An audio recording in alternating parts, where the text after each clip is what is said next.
Hey, baby. All right. I'm doing the fonts from Happy Days. Hey, how's it going, man? So we're doing an audio test We are. This is how we do the audios testing. for the What Does Aaron Know podcast. And I'm Aaron. This is Zachariah Hall. This beautiful face is finally going to be shown on Camera! Whatever. This is why I'm not on camera. That's why I'm behind the camera. But today, gonna be on camera. It's a new day. It's a new day. We are recording this on June 3rd, 2021. Happy birthday! Yay, it's my birthday! My life sucks. But it's okay right now. Yes, it is, because we just got back from Bubba's 33, Bubba 88. Bubba double 3 triple 33. Bubba. We come back from Bubba. Yep, Bubba 33s, you're right. Bubba 33s. We had the bacon burgers. Oof. Oh, God. You know when the food's so good you have to hold the wall? I held the wall. I held the wall. It was that good.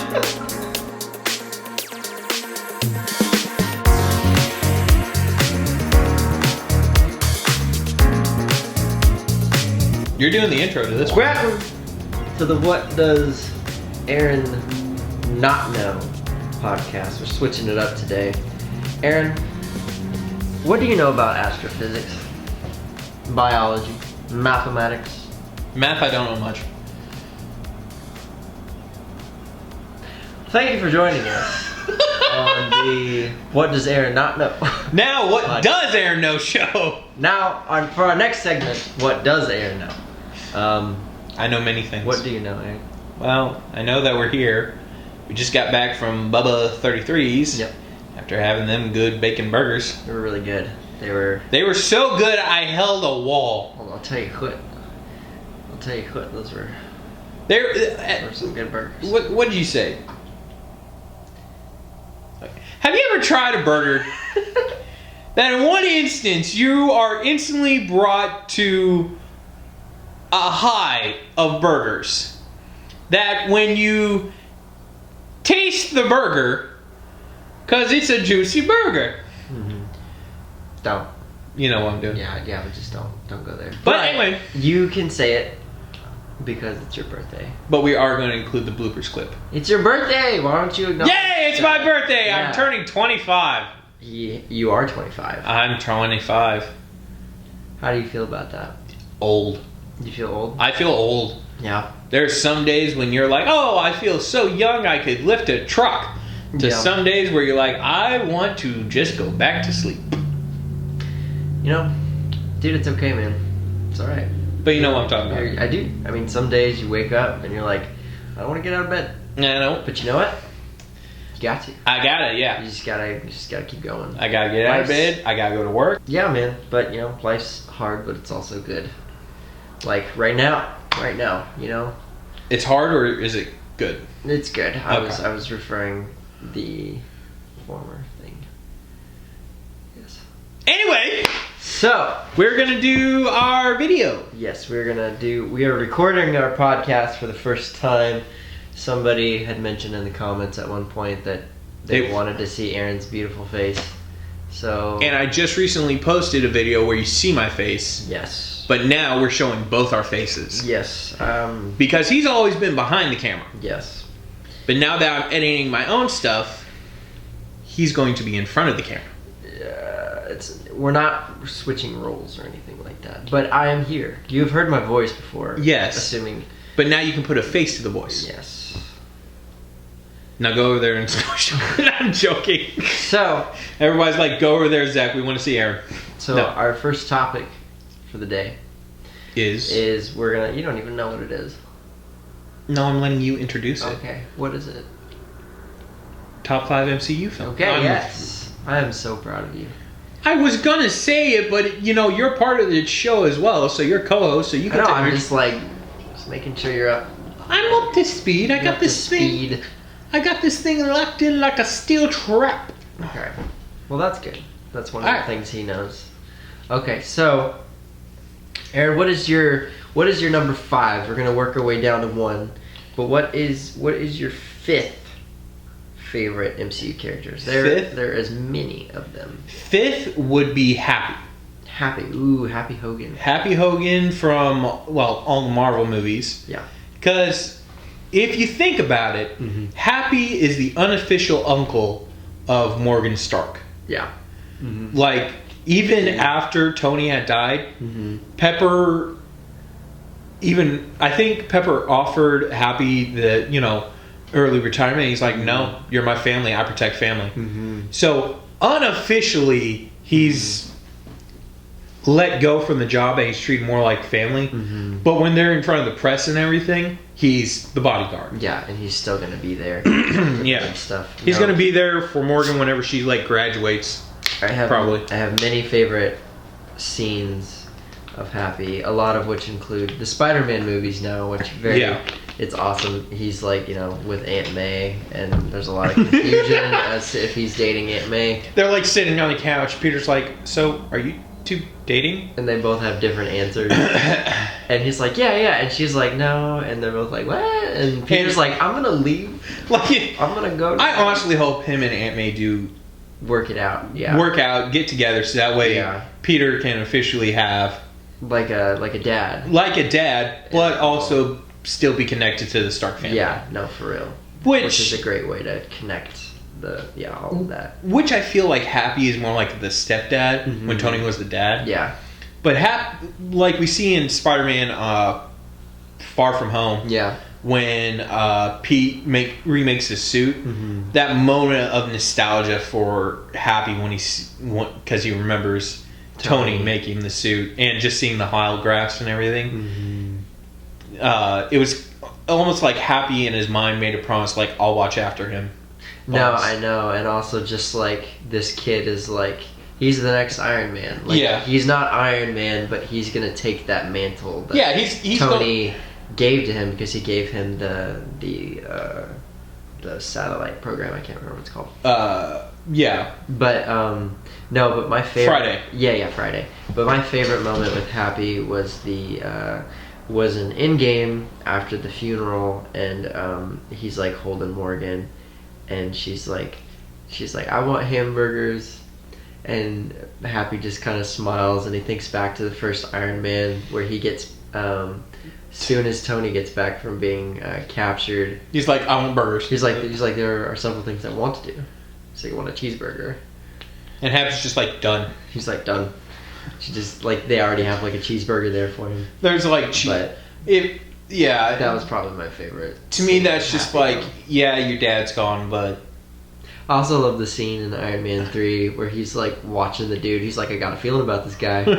He's trying to turn the video around. He's just flip the screen. He's I'm not a tech genius like you. And he's badge. He's that guy. Yeah. It's badge. Where's your badge? But no, I love Happy. He's one of my favorites. Too. Bucky and Steve had a good friendship. Yeah. But I love the friendship between Tony and Happy. Yeah.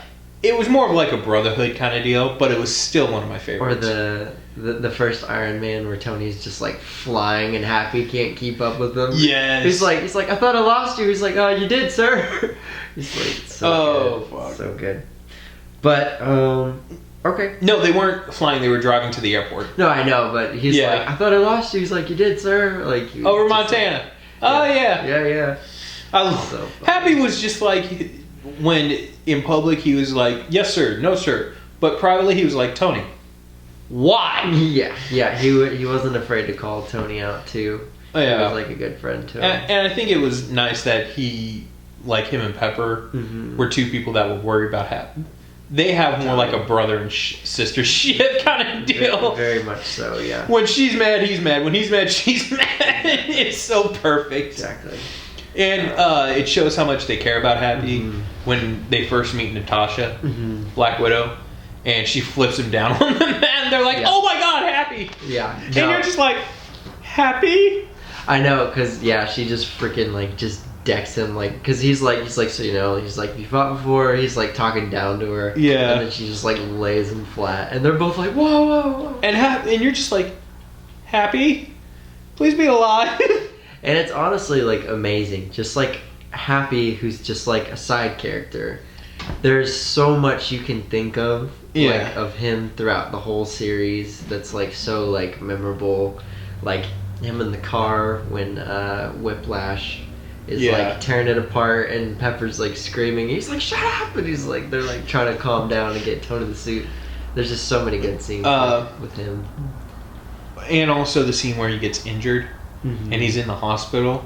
Yeah. Even though Tony was like, he likes Downtown Abbey, he was still like, I am going to kill someone. Yeah. Because they messed with Happy. No, I know, and that was what started like the plot of 3 for Tony anyway, because he was just kind of like doing his thing. Yeah, but it also solidified that without Happy, Tony would have died long ago. Yeah, no, he's had a big role throughout the whole series, but dude, good choice. Yeah, very good choice. I feel like a side character most of the time for somebody else's stories. So me and Happy are just like, yeah, we get that, dude. But like, it's kind of the thing with like Samwise Gamgee. Yes. From Lord of the Rings. I think J.R.R. Tolkien was like, just that idea of like, just being a friend is like really important. Like, you don't know how important that is just to be someone's friend. Like the side character in a story, it's like sometimes they're the most important like person, and that applies to real life, which is really cool. When I hiked 50 miles of the Appalachian Trail, everybody called me Sam because really? You heard a lot of people like complaining. I was just like, here we go. I kept like, going. I was like in the back, but every single time they saw me, they're like, Aaron, you okay? I'm like, let's keep going, boys. And they're just like, no, you're resting. And I'm like, sure. And he's like, sit your ass. Yeah. Dude, so, yeah. Charlie and I'll carry you. Charlie, well, towards the end, somebody had to carry my backpack. Because, you know, it was a lot of hiking, and there's like uphill, downhill. I was just like, mother.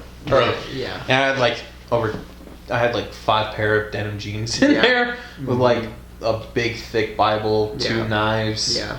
So yeah, it was a lot of weight. Yeah, I'm sure. And it was soaked. So 50, yeah, so that just adds like another 50 pounds to it. Makes it twice as much. But yeah, so that was fun. Sounds like a good time. Oh, it wasn't. I'll tell you this whole story after we're done with this. So my number 5 is Peter Quill. Ooh. Star-Lord. Yes. Yes. First of all, it's Peter. I absolutely adore Chris Pratt and like just the carefree attitude that's on the surface of Star-Lord, where he's just kind of like, one of the best examples of this is when him and Iron Man meet for the first time, and he's like, you know, the 90% of me that's stupid, he's like, that's 100% you. Like, and Iron Man's like, your math is blowing my mind right now. But it's just on the surface, he's kind of like a doofus. He's a goofball. He's a goofball, but he has so much depth, and he's extremely interesting, and he's like the heart of the Guardians of the Galaxy. Him and Rocket. I love Rocket. I love Rocket. He's not on my list, but Rocket is. Rocket, him and Rocket are. He also has the most tragedy. Peter? Yeah. Well, there's we'll get into it a little bit more later, but there are like two or three characters that just have like a horrendous amount of tragedy that they've gone through.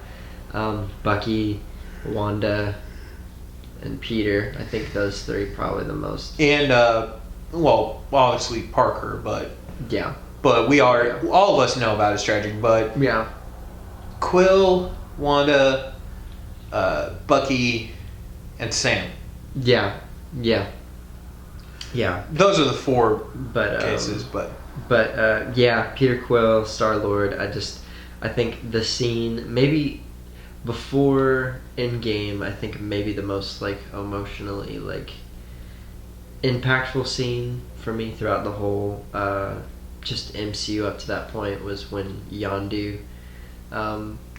died, and he's like, he may have been your dad. What did he say? He might have been your father, but he wasn't your daddy. Yeah. Or something like that. And then, like, he gave his life. It was like, oh. You're just like, so dang good. it. And just like you don't know how much Yondu had, like, looked out for him. Yeah. And saved his life. So good. So freaking good. Yondu was probably another one of my favorite. He's not on my list, but he was another favorite character. Love Yondu. I love it when Yondu, Rocket, and Groot are breaking out of the jail in part 2, and you just hear the music playing, and it just so matches perfectly with the arrow. So epic. But yep, that's my number 5, Peter Quill. Literally every scene he's in is like pure gold. It is. So good. It's just like a goofball kind of scene that just you're like, oh, it's that guy. And his chemistry with like anybody he's within, like he's in a scene with, is like he's perfect. So yeah, Star-Lord, number 5. I agree. All right, what is your number 4? Black Panther. Black Panther. He's on my list as well. As what? I'm not going to say yet, but he's on my list as well. Okay. Black Panther because it's T'Challa. He's a king that has a nano suit that is badass. Yeah, it's fantastic. Yeah. And R.I.P. to Chadwick Boseman. I mean, it was just like, he was perfect. Maybe the best, just like pound for pound actor in the MCU. Just like since the Avengers. Just like an incredibly talented human being. Seriously, I really like loved him for a long time before he even was Black Panther. So he played an amazing Jackie Robbins, amazing James Brown. Yeah. Every role that he played was just fire. It reminded you of like the old like 50s and 60s actors. He's very much like, he was in the class of like Jimmy Stewart, Clark Gable. What was it? Cary Grant. Jan Brenner. Yeah. He was of that caliber, and I think that's why they cast him as Black Panther, because he just had such a carried, like, whenever he was just on screen, you felt like that's a king. Like he carried like the weight of a whole nation, and you could just tell. I feel like with his like performance and like everything he did, like he just brought that weight to it, and just like amazing. Yeah, and so good. Just to clarify, Jan Brenner from The King and I. Yeah, the original King and I. But no, Chadwick Boseman definitely played that role correctly. So they're still doing Black Panther 2. Yeah. What I'm thinking they're doing is that they're going to explain that Black Panther died somehow in the MCU, and his sister is taking over as the ruler and as Black Panther. Yeah. No, I think she's really good, and I hope they can pull that off into like a way to really honor him. And or if they're doing the madness of the multiverse from Doctor Strange. I don't know. I don't think they're gonna want to take away from like Black Panther. What I'm saying is they're not going to take away from Chadwick. What they're probably going to do is make the universe explode. Okay. The universe explode, then implode to where they're all just now one universe. Oh, I see. Oh, that would be crazy. And then Black Panther is back, but it's a different actor. Exactly. And then that would explain why there's Black Panther. And there's the saying that sorry, this is a little bit you're good. But there's the saying that like your hero is only as good as its villain. Right. And when it comes to Black Panther, I think he had absolutely one of the very, very best villains, like out of any of these. Yes, Killgrave. Killmonger. Why did I say Killgrave? I don't know. But Killmonger and Claw. I just think I think the dynamic between, and like the fact that they were blood, they were related, and like how like just emotional, and like there was just so much, like it was like Shakespearean how much like so good that dynamic between the two of them.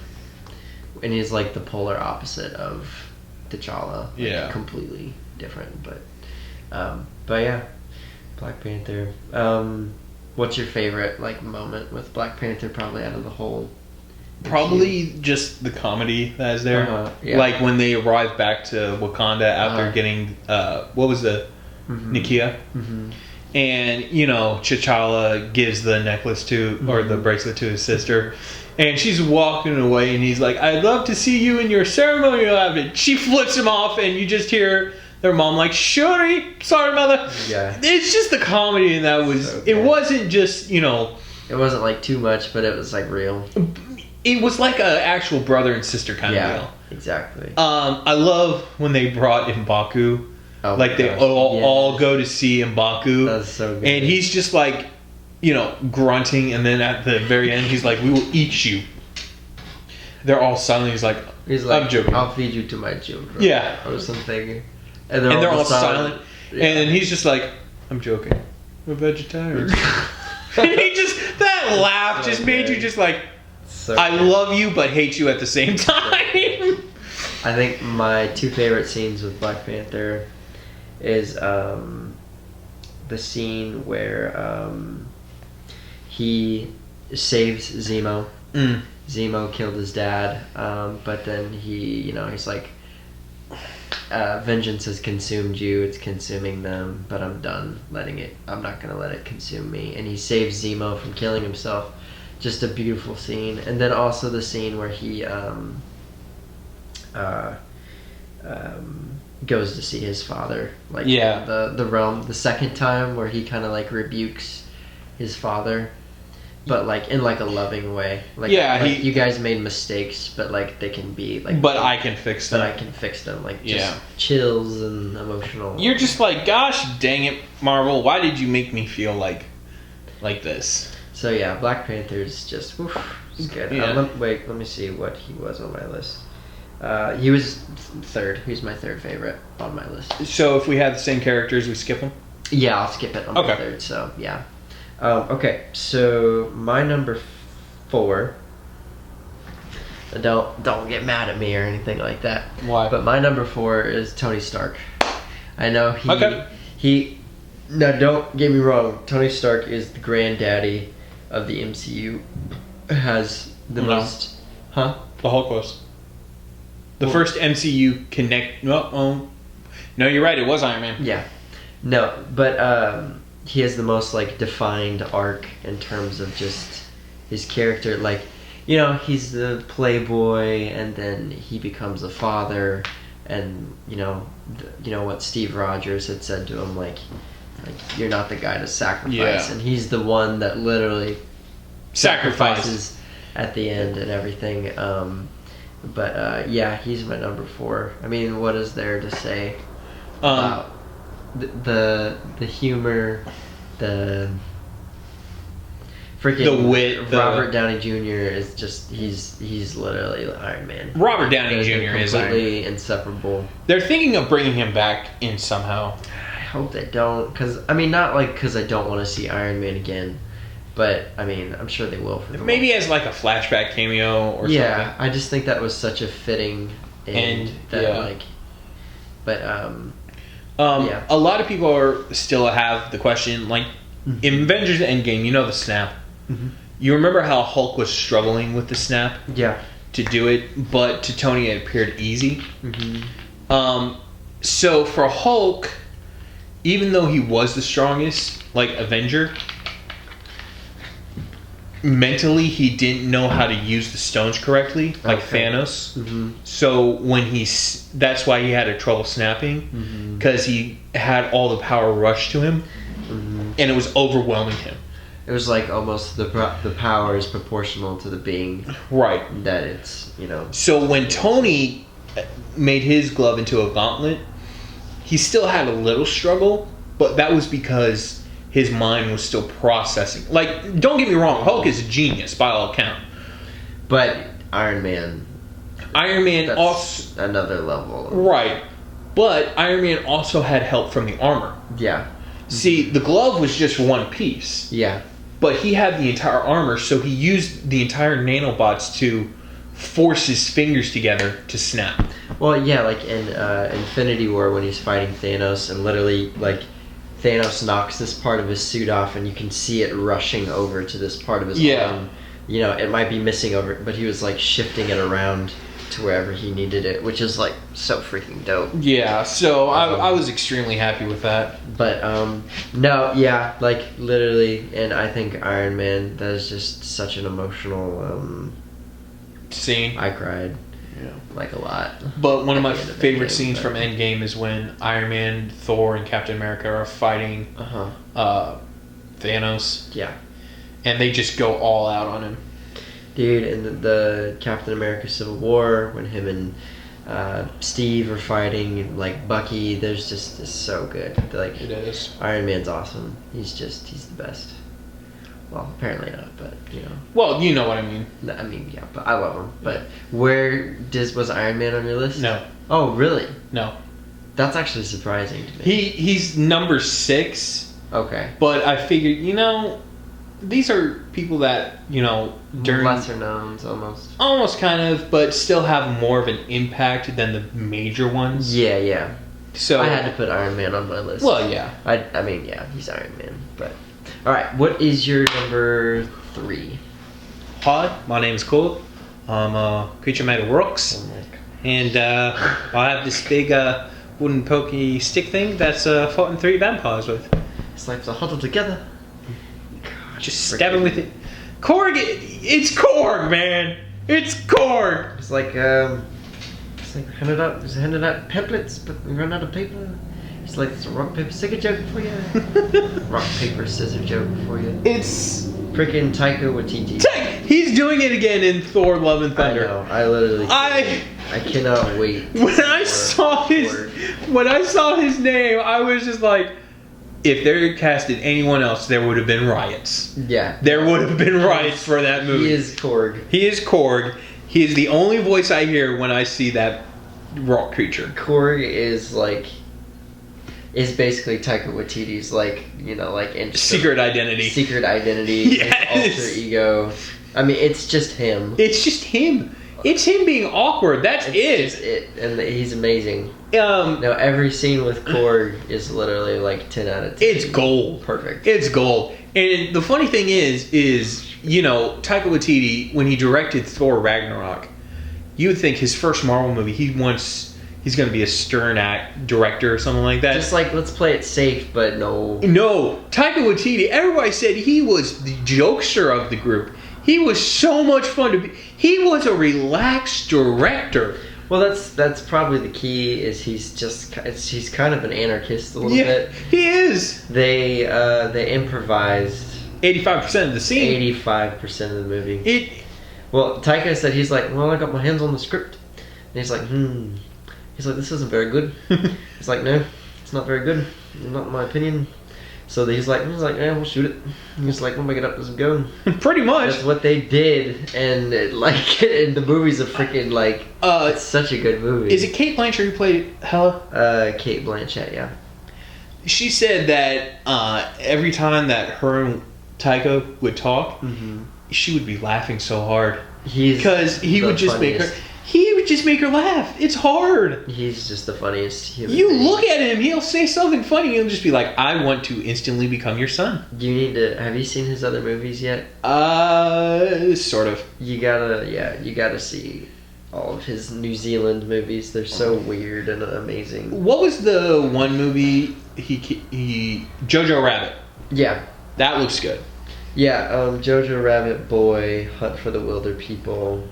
And I haven't seen Eagle vs. Shark. That was his first movie. It's called Eagle vs. Shark. I kind of want to see now a live eagle versus a live shark. I don't know how. I kind of want to see that now. I think maybe if it was a baby shark, the eagle would win. No, Zach. But you think it's a baby shark? You know, the eagle won't win. You know, it's got those talons and those talons and those big wings. It flaps and it flies. I mean, it's just so magnificent. But the baby shark's got a fin and those teeth. Maybe. Oh man, you don't know what's gonna happen. No, I'll just whenever I'm sad, I'll just start Doing the Korg just voice. a little bit of monologuing in Korg's voice, and I just feel a lot better. You're just like... Because literally anything with that accent it's just funny. You're it's just like inherently funny. But yeah. It's just like, I have a wife. I have a dog. Maybe I'll get a cat. I don't know. You're just like... You can't go wrong. My best friend's turning 25. My God. I'm younger than him. Yep. He's so old. I'm turning 24. Maybe. I don't know. You're just like... No, and boy, there's a scene where he's like a 12-year-old and he meets his dad for the first time, and it's Taika Waititi. Like, he just shows up, he's like, hi. He's like, I'm your dad. And he's like, oh, Dad. He's like, can I come in? He's like, sure. He's like, have you seen E.T.? He's like, no, I haven't seen that movie. He's like, I've seen it 6 times. And they just like sit there for like 6 seconds. He's like, are you into the Nazi stuff? He's like, what? He's like, are you a Nazi? He's like, no, Dad, I'm not a Nazi. He's like, I swear. He's like, that's good. He's like, stay away from the Nazi stuff. Anyway, that's... it's Korg. Yeah. We love Korg. Anyway, yes, I basically spoke like Korg, but that's all from Boy. We need more Korg. Sorry, our camera did something weird. Yeah. But yeah, he was my number 3, so you can go ahead and go to your number 2. No, you go number 2. Okay. Cool. My number 2 is the God of Thunder himself, Thor. Oh, we're talking about Thor now. Talking about Thor? How he put his hammer and pulled him. Yeah. Okay. Yeah, Korg voice done. No, Thor.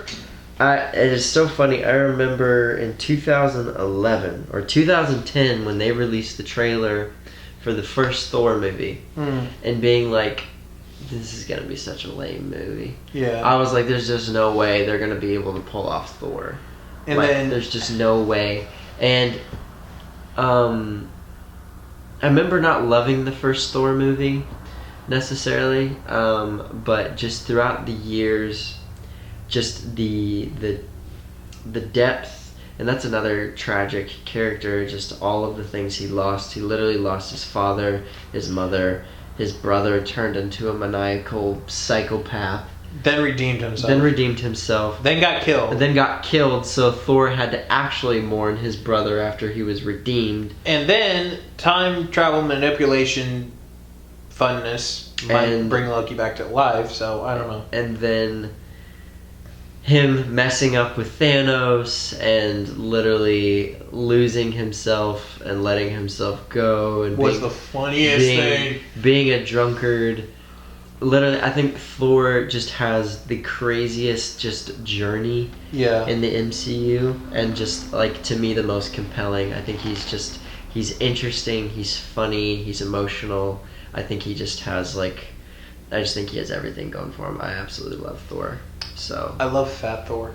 Yeah. Fat Thor was so funny. I love when Tony's like, he's like, "What's up, Lebowski?" Yes. Like, straight up. I love when Hulk and Rocket are going to get Thor, and you just hear him threaten Noob Master over the... He's like, I will call down the lightning upon your house. Yep. Oh, he's like gosh. Screaming at a 12-year-old kid. It's incredible. Yes, go cry to your mother, you little piece of crap. He's using Stormbreaker as a bottle opener. Oh my gosh. Like, the most powerful weapon in existence, and it's used as a bottle opener. You're just like, why? It's incredible. But yeah, no, I freaking love Thor. I love Thor. He might get a new hammer in the new movie. Dude, I mean, I'd be down. Stormbreakers. I mean, he's got Mjolnir back. No, he doesn't. Oh, that's right. Steve took it back. That's right. Steve took it back. Yep. But they might take the pieces of Mjolnir to make a new hammer for Jane Foster. Yeah, see, I don't know how I feel about Jane becoming Thor, because she wasn't really my favorite character. Well, so I don't really know. Side note is, she proved herself worthy enough, so to pick up the hammer and everything. Mm-hmm. And she uses the hammer, but secretly she's actually going through chemotherapy. Oh. Yeah. But interesting. But that's not... The hammer does heal her, but once she stops using the hammer, it returns her to her previous state, where she had chemo, and then comes back. Mm-hmm. But she says, I'm not using the hammer just to stay alive longer. I'm using the hammer to save lives. So that's why she's probably worthy. Yeah. Of it. That's interesting. That's the comics, right? Yeah. Yeah, that's interesting. But I would love to see Jane like wield either like a mini version of Mjolnir, Yeah. or like another different hammer. Yeah. And I wouldn't mind seeing Beta Ray Bill. Yeah. Because in the comics, he was originally supposed to get Stormbreaker. He originally has Stormbreaker. Gotcha. And it's actually the size of Mjolnir, Yeah. but it still has the hammer and the axe head on it. Okay, I gotcha. But I wouldn't mind either seeing Thor get a new hammer, Mm-hmm. Beta Ray Bill with Stormbreaker, and female Thor with either Mjolnir or a different hammer. Okay, gotcha. Interesting. Yeah. No, but as far as no, that would be dope. He probably will get a new hammer. Probably. Just 'cause the new like aesthetic and stuff. But as far as my favorite Thor moments go, it might be like my favorite freaking moment from the MCU. Not quite my favorite, but right up there. Is when he shows up in Wakanda. Yes. Bring me Thanos! And then he freaking just straight up like straight superhero jump into that crowd. and just like his eyes, like lightning is just flying out of his eyes. Like at that point in the MCU, it's like Thor is the most He's a god. He is the most powerful human. I mean, he's the most powerful character in the MCU at that point. And like he was gonna kill Thanos. Like Stormbreaker like overpowered the Infinity Stones. Like that's where Thor was at that point, where he was just like, I'm going to murder someone. And he was gonna kill Thanos. Like he was right there, but he didn't go for the head. My other favorite scene with Thor is when he first realized he doesn't need the hammer in Asgard. Mm-hmm. You hear immigration song happening as he's using an ability. He lands. You just see the eyes crackle, the lightning going around him, and you just hear.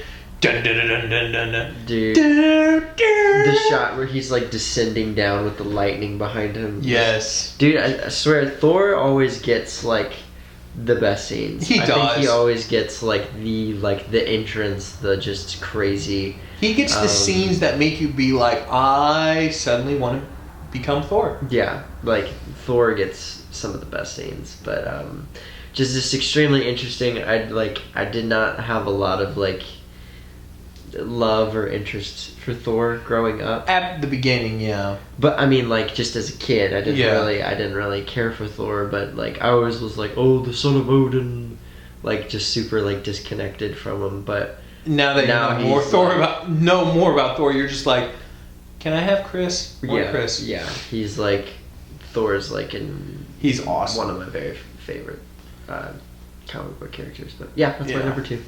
Thor. And you could also be like mini Thor. Like you personally. Well, Sparkles. Captain Sparkle here.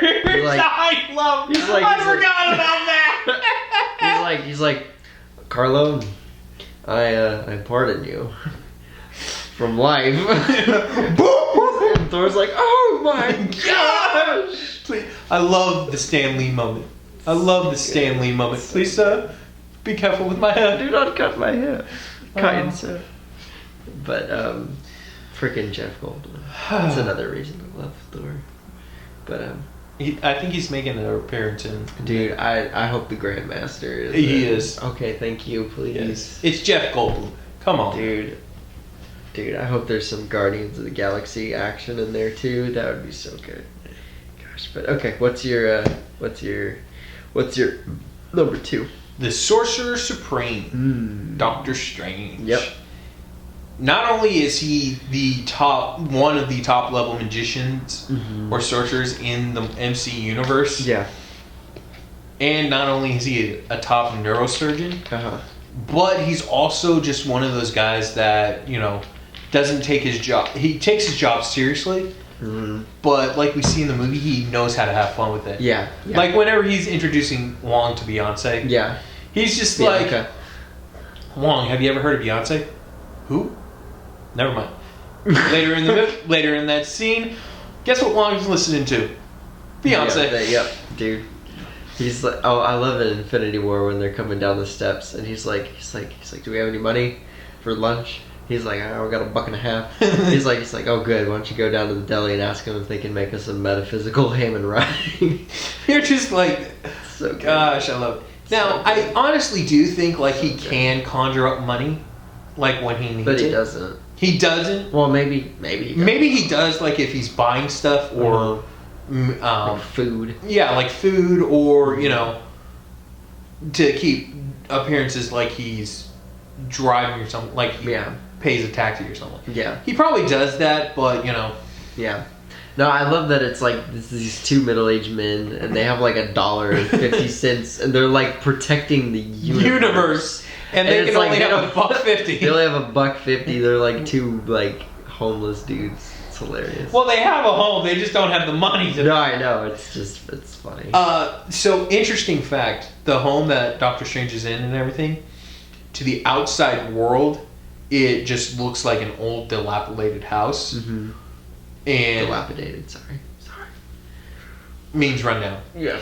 But but once you enter inside, it's magnificent, beautiful, and everything. Mm-hmm.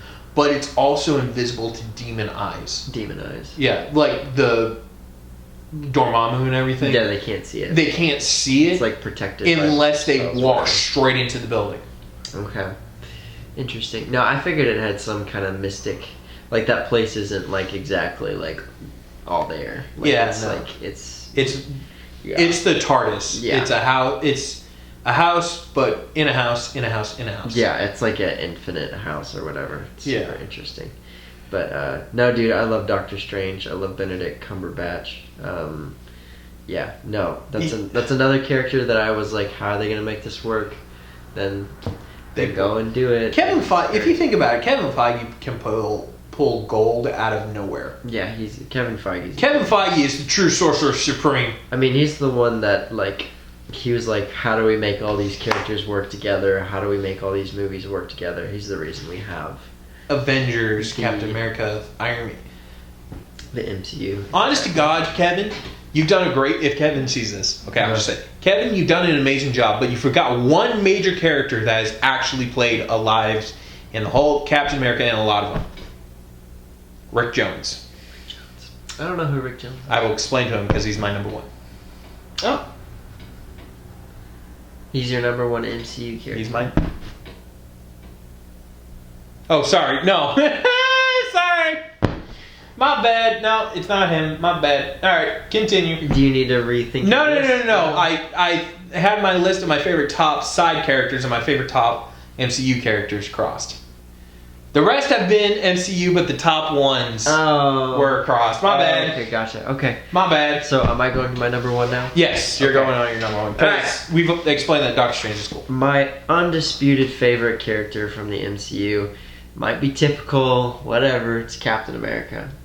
Captain America is, in my opinion, I said maybe Iron Man, but I think Captain America is the heart of just the whole MCU. He is the moral fiber. He's the one that always does the right thing because it's the right thing. There's always horrible consequences, but it always works out. I think so many of the stories just revolve around Cap and his decisions, and I feel like he's the true just leader of the Avengers. Yeah, and, Tony's the technical leader. He's the battle leader. Yeah, but I also think he's the one that, like, he's always the one that gives the speech, and Tony's just like, that was a good speech. That was good. You want to know something funny? What? That's my number one as well. Oh, dude. Okay, well, then perfect. We can both just talk about it. Everything from just, not just, like, his character, but also just visually, I think his fight scenes are by far the most interesting because they're so freaking good. Yes. He's such a master. I love the elevator fight scene. Oh my gosh, dude. In Winter Soldier. That was amazing. Dude, and you just want to talk about like good Captain America scenes. It's literally every time he opens his mouth. It's like you're not gonna be like inspired. Yeah. Or like, man, that's just true. Like that was good. Just everything he says is always like just true. To me, he's like the true embodiment of America. Yeah, like everything it can be. Right, everything it can be, but what it has been today is not how America could have been. Yeah. Now, I'm not going political or anything like that. Yeah, no. But what I'm saying is, like, Captain America represents the founding father ideas of America. Yeah, no, exactly. Like, he will take liberties at certain points. Like, is it right to kill a villain? No. It is only right to take a villain's life in the heat of battle, or if there is no other option. Like, there's been plenty of times that Captain America's killed someone, but it's never with like vengeance or anger or something like that. It is always like, this is like, it's like you just said, like he's a soldier. He is a soldier. No, he's a good man. That is correct. Remember, there's a difference between a good man and a soldier. Dude, just everything. Now, the first Captain America movie is not perfect. It's not like technically the best one of the three. I think either Winter Soldier or Civil War. Yeah, but like that is just such a profound movie. Like there's just so many good little quotes, and he's just this little guy that's just doing the right thing, and like and that just translates, like he never loses that like, sort of ideology. He like not once does he lose it throughout the whole series. So you know how in Winter Soldier and Civil War he like gets used to technology and everything like that? Yeah.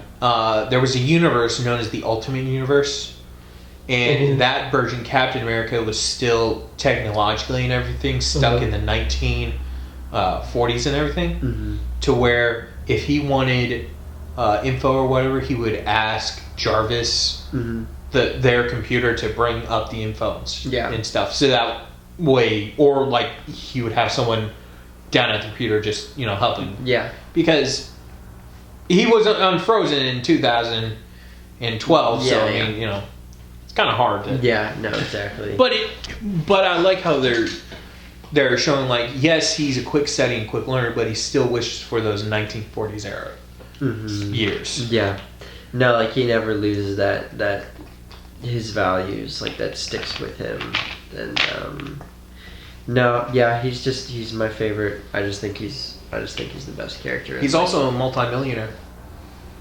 Cap? Yeah. Think about it. He knows the future. He knows the stock influence. He knows which companies are going to be good, so... Oh, I never really thought about... that. Like Apple, Microsoft, Sony. Well, we're talking about the Cap that came from the past, not like the present day Cap. I'm talking about the Cap that after Endgame went back to the past. That's what I'm talking about. Yeah, that's what I'm talking about. Yeah. So that Cap knows... Plot twist, Captain America's Biff from... Oh, God, no. No, I'm just kidding. No, I'm just kidding. I think Captain America would put everything in Peggy's name. Yeah. So that way for sure. Yeah, but they would have a secret account. Yeah. So that way their kids and their grandkids wouldn't be brought up as spoiled rich kids. Yeah. And honestly, I don't know how much Steve would have paid attention to a lot of that stuff, and also I don't think he probably got into a lot of that stuff. He probably was just content, just living a normal... Right. And if I can't just switch the gears just a little bit. Yeah, go ahead. So Tony Stark was like learning to sacrifice.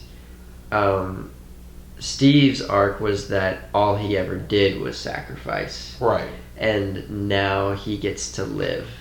And I thought that while Tony's, the end of his story was like super emotional and really good, my favorite moment from the MCU, like period, like top down number one moment, is the end of Endgame, where you see him and Peggy dance, where you see them have their dance for the first time, and it's like that's them. Yeah, no, that's my favorite scene of the MCU, just total. But dude. And also in just Endgame, Cap gets the best scenes. Yeah. He freaking wields Mjolnir. When that happened, I think everybody freaked out. He freaking fights Thanos, loses, stands up and he's about to take on a whole army by himself. Yeah, with Mjolnir. With Mjolnir, he's like, I'm just gonna do it. All of them on, because that's who he is, and there's not another character that can do that in the MCU that's like that. And then you just hear the crackle. Cap, come in. So good. On your left, and you're just like, God dang. So My good. boys, the boy. When you see Cap, Bucky, and Sam like fight, you're just like, the boys are back in town, baby. The boys are back. And then what I love about just saying Captain America, Steve Rogers, but just the title of Captain America. Now we have, for the first time, like, it carries on to Sam. Yeah. And, like, I would include Sam in that. Like, Sam is, like, he's Captain America. Yeah. Like, he's every bit as much as Captain America. Like, sure, I'm not as invested yet or anything like that, but, like, that Sam is Cap. He carries the title of Cap. And I love that Bucky says that to him at the end of... He's like, what does he say? I'm on your left, Cap, or something like that. I'm on your left, Cap. He calls him Cap, and it's like, oof. And so good. what's even more impressive is So the good. beginning title of the last episode of Falcon and the Winter Soldier starts out Falcon and the Winter Soldier, and the closing credits, they do the big, ending, and it's like Captain America and the Winter Soldier. So good. Just like affirming that this is Captain America. Yeah. No, I was Sam, like, yes. Sam, like, yes. straight up Uncle Sam. He's Captain America now. Yeah. It's so good. I love when Bucky and Cap, or Bucky and Sam, Yeah. team up and like fight together, because it's like beautiful choreography. How do you feel about the suit? I love it. Dude, the suit is so good. So Captain America, Steve, had the traditional colors, okay? John Walker, the fake Captain America, okay, didn't have any white on it because he was a soldier. And because a soldier cannot be turned into a good man, the white was left out for purity. I remember sending you that post. Yeah. Yeah, kind of explaining that, like, John Walker had no white because he didn't have that pure heart like Steve did. And then you see Falcon's uniform. It still has the red and blue, but it's more white because it shows that, yes, he's a good man and a soldier, but he still has the heart of a good man. I mean, and just to get the point across, the suit is like 90% white. Yeah, just like, to be like, this is him. Like this is Captain America. Like, it's pure. Yeah. Like that idea, which is really the white in the American flag represents purity. Yeah. Like that, and that's why it translates over to Captain America's suit like that. And it's just comic accurate gold to like a T. Yeah.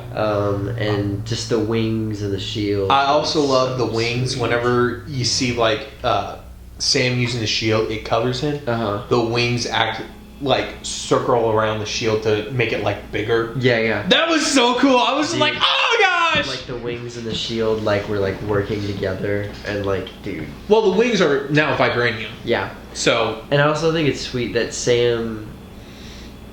He has no super serum because he like consciously made that decision. Like, I don't need it. Yeah. So like just the continuation of like how can he use the wings and the suit and the shield to like make up for like what Well, the suit also boosts his strength as well. Yeah. So he does have enhanced strength. It's just not soldier. Well, it's like super. It's always like like if he like goes with his shield, like his thrusters will go off. Yeah. Like, his wings will literally like propel him off the ground. Like, it's just really cool little things like that. Yeah, but what I'm saying is when he's on the ground and not using his wings, the suit has built-in enhancers. Oh, I see. To give him like just a little bit more. Yeah, give him more. Not like give him T'Challa's strength, but not so much that he's like, I'm Falcon Hulk or whatever. Yeah. No, exactly. But I also love how they're like, that's the Black Falcon. No, that's Falcon. No, that's Captain America. Yeah, dude. You're just like, boys earn respect. Dude, and I'm not even gonna lie. the speech that Sam gives At the end. Beautiful. I cried, and I was like that's Captain America. You mean this speech right here? Yeah. What? It just showed the speech. That's why I held it like that. Yeah. Okay. See, editor, jeez. Editor, sorry, I'll cut that out. No, keep that in because it gives us more naturality. No. Just keep it. Okay. Anyway. No, but the speech and just dude, and then everything with Isaiah. Anyway, I could just talk about Captain America forever because I think it's cool that now, yes, it's Steve, and like I was being specific to like Steve Rogers is my Captain favorite character, America. but I also love now that it's a title, and Sam is like Captain America. He's Captain America. It's not so much associated with one person; it's associated with a certain type of person, and that's why Captain America, Steve, and Sam are number one. Because with Steve, you have the old patriotic 1940 style, and with Sam, you have the modern patriotism that has dealt with racism, segregation, all that, but has still stood and believed in America's true values. No, and I think one of my favorite things that Sam said was just kind of there's a temptation with everything going on, and I don't want to get political, but there's been a temptation to like disregard America. Like we can't fix this country, like whatever you want to call it. And I love what Sam had to say about like, it's like, you're not gonna tell me I can't like love my country, or I can't fight for my country. You know, like there has been so many men that have fought and died for this country, and it's like, you're not gonna tell me I can't love my country. And it's like, dude, that is so freaking good and so important, and it's like a good message for people to hear right now. But anyway, you're not gonna tell me how to protect my country that I love just because I'm not your stereotypical ideology. Because like he listened to Isaiah, and Isaiah was like, no self-respecting black man would take on the title of Captain America. And Sam listened to him, and like he really thought about it, and then he came back to him like at the end and was like, you know, you can't tell me like that I can't like love my country. And then like just good stuff, really good stuff. I love that show. So good. The bloopers behind it are funny as all get out. So yeah, Captain America. They did announce a Captain America 4 with Sam. So it's like, let's go. Please let us. I want to see Bucky in like the Captain America suit that is in the comics. Yeah. To where Sam gets like either knocked unconscious or something, and Bucky, it's like an armor. You know how Tony had the nanotech armor? It's like a nanotech armor that he suits up in, grabs the shield, and just like goes at it. Well, that would make sense too, because well, not only that, Tony, but Bucky's really tight with Wakanda. Yeah, he like lived there, the White Wolf. Yeah. Well, that's more of a. The White Wolf is actually like second best to Black Panther. So when they say the White Wolf, they're saying like. He's that good. He is that good. He is next on the list to T'Challa of amazing people. So yeah. But that's it. That's pretty much it. We had some other topics, but we'll probably save it for another time. Yes, because as you see, once we start, we cannot be stopped unless we stop ourselves. Yes, that is the unfortunate truth. The unfortunate truth. The unfortunate truth of our people. A series of unfortunate events. That has been our podcast. I'm just going to title it a series of unfortunate events. Alright, let's go with that. No, this was great. This was a good time. I didn't think we would like take up the whole thing with just this one topic, but it's probably good. We'll probably just stop trying to talk about so many things and really just hone in on like one good topic. Do you think we're ever going to do that? Yeah, that's what we just did. It's what we just did. No, I mean like stop. Never. You're like, are we ever gonna do that? I'm like, yeah. Well, we got sidetracked on so much of the topics of the main topic. Like it was the topic. Yeah, well, okay, yeah, that's true. There was a few times you started going off on to like, and I'm like, Aaron. There's sometimes that you went off and go on. How? I'll think about it. Alright. Alright. Well, I don't think you guys want to watch us argue for 20 minutes. Or maybe 30, we don't know. Maybe you do. Maybe you just want to see us get into a good, fat, old-fashioned fist fight. A good, old, fat fight. Fashion fish fight. Aaron, fish? Let's fight with fish. So let me tell y'all something. Aaron took a Coke can. He used a can opener and he cut the top off of it. And he poured Listerine into it and he put his toothbrush in it. And I came in, he's like, look, I put Listerine, I'm soaking my toothbrush in Listerine in a Coke bottle. And I don't know if you're going for some irony, like you're keeping your toothbrush in a Coke can. I don't know if that was intentional. But no, it was just he let it soak for like 4 days. He's basically Kramer and like George Costanza. Kramer, Joey, and Costanza. We are done. Thank you guys for watching. Bye. Come back. Have a great evening. More podcasts will be coming to you. To you. Bye.